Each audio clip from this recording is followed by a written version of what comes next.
Hi, welcome back to our Road to Steam series, a series in which we'll be creating a game from scratch. Previously on our HEUSS Dev Diaries, we implemented a camera shake system inside Unity. In today's episode, we'll create a slash effect for our sword strikes.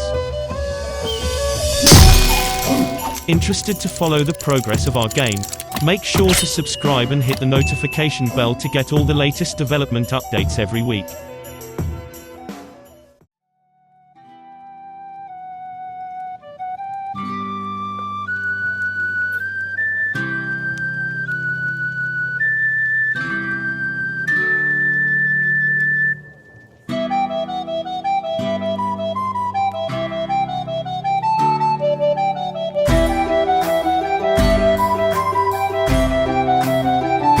Since the beginning of our development on HEUSS, we've implemented a lot of visual features to bring our vision to life. Things like 3D models, character animations and environment art.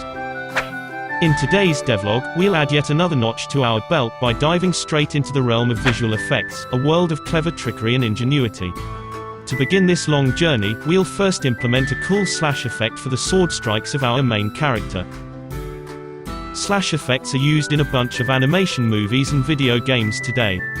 They add tremendous style to fight choreographies, but most importantly, they also help the viewer track the action on screen when things are moving too fast. When used properly, they can transform any chaotic exchanges into a graceful dance of clashing steel. There are multiple ways to do slash effects and achieve this specific thing, it's only a matter of what better fits the vision for your project. For HEUSS, we take direct inspiration from a little game called Super Smash Bros. To this day, Smash always impresses us with the quality of its visual effects. Every detail present is there to support the action happening on the screen. To truly appreciate the amount of work that went into them, let's slow down the action to analyze the sword strikes in particular.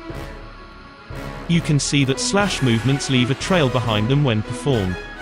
However, the trail doesn't sit still after the attack is done. It gradually comes back to the final position of the sword while still following its movement arc. In addition to this, you can catch the sword lighting up during these swings, which makes it fit better with the overall visual of the slash. Both of these things, the slash and the sword glow, are aspects of Smash that we plan to reproduce in our game. To achieve this, we'll need to use particle systems. In Unity, particle systems are used to create a wide variety of special effects. We won't go in depth on how they work in this video, as they'll be the focus of our next episode. What you need to know for today is that particle systems instantiate particles, and they change them over time to create mind-bending effects. Particles can be 2D images or 3D meshes depending on what type of effect you want to make. With this, we now know everything we need to perform some magic. To begin our creation process, we'll take advantage of an old Unity asset we used in a previous project to get a good foundation for our slash. It gives us a basic shader setup on which we'll build the effect we have in mind. To achieve this, we first need to draw the shape of the slash inside Krita. The image is drawn on a square canvas. The right side of the canvas represents the start of the slash, and the left side, the end of its tail. It's important for it to be drawn like this, because we'll manipulate the image in a specific way once it's imported inside Unity. The main defining factor of the slash is its tail. By changing its shape, you will get radical style differences. For this particular slash, we plan on having a main peak in the middle, and small peaks at the bottom and the top. We also add multiple colors inside the drawing. Lighter ones on the right, and darker ones on the left. The choice of color is not important, because what matters is their lightness value. These values will be directly fed to our basic shader setup once inside the engine. It will basically transform our image into a desaturated one. This will allow us to apply an overall color of our choice with the particle system. In addition to this, we'll also be able to change the lightness value of the image to further customize its visual aspect. When the drawing is complete, we import it inside Unity where we'll create our effect. Now that we have a visual representation for our slash, it's time to manipulate it with our particle system. Let's give our image a proper color before doing anything significant. We'll go with a cold steel cyan, something that represents the swift death that comes from meeting our blade. With that out of the way, we'll start emitting particles and assigning them the image we've just drawn. We'll limit the amount of particles emitted to 1, as we don't need any more to create the effect we have in mind. You can see that our sprite goes straight up when moving. This is not the intended travel path. What we want is a circular arc on which the slash can travel.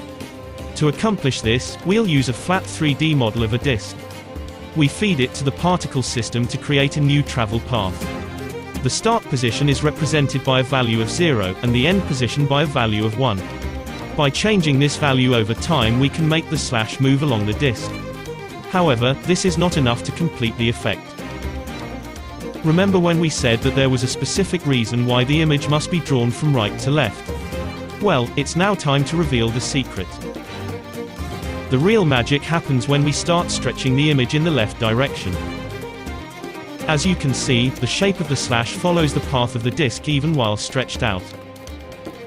If we change it over time, we get a proper slash effect. With that done, we now need to combine it with the attack animation of the main character. To accomplish this, we'll first stop the slash from moving at the end position, stretch it out to its maximum length, and attach it to the player's sword. We do this because our sword strikes happen in the span of a single frame. That means that we don't see the travel path of the sword when the player attacks. So to clearly show the arc of the swing, we need to have the image already stretched out when the attack happens. Then to complete the slash motion, we shrink it down over time so that it rejoins the sword.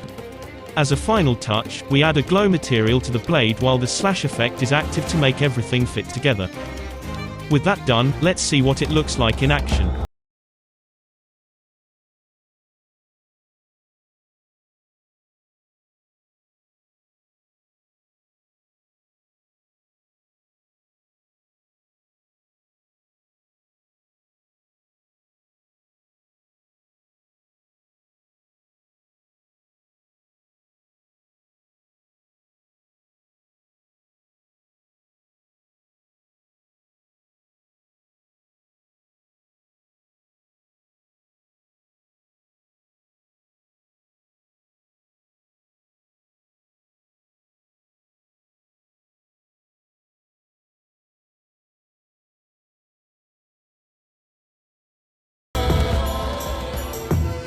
Stay tuned for our next episode where we'll implement hit effects.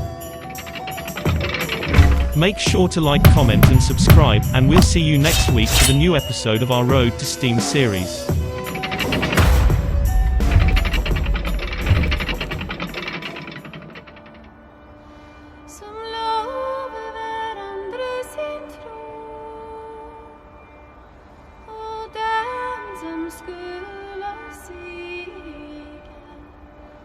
Skulle